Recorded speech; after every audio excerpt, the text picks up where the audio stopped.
আসসালামু আলাইকুম আপুরা, কেমন আছেন? আশা করি ভালো আছেন। আমিও আলহামদুলিল্লাহ আপনাদের দোয়ায় ও ভালোবাসায় ভালো আছি। আমি আজকে দেশি মুরগি রান্না করে কিভাবে সেটা দেখাবো।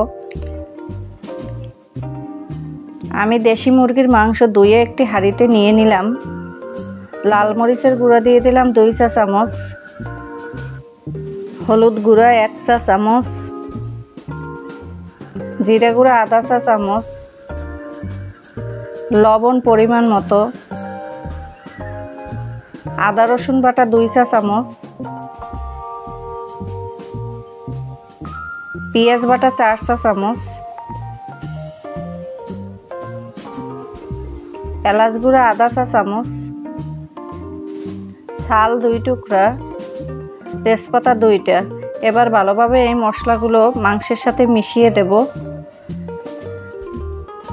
এভাবে ম্যারিনেট করে আমি কিছুক্ষণ রেখে দেব। মাংসটা ম্যারিনেট করে রাখলে ভালো হয়, সফট হয়। এ পর্যায়ে চুলায় সসপ্যান বসিয়ে দেব। পরিমাণ মতো তেল দিয়ে দেব। আমি সরিষার তেল ইউজ করি, আমি সেটা দিয়ে সবসময় রান্না করি। তেলটা গরম হয়ে গেলে মাংসের টুকরোগুলো দিয়ে দেব। এ পর্যায়ে মাংসগুলো নেড়েচেড়ে ভালোভাবে কষিয়ে নেব। মাংস যত কষাবো তত ভালো হবে, ভালো লাগবে, স্বাদ ভালো আসবে। এখন ঢাকনা দিয়ে দেব। ঢাকনা দিয়ে 30 মিনিট ঢাকনা দিয়ে রাখবো। তারপর আবার ঢাকনা উঠিয়ে নেড়েচেড়ে দেখব।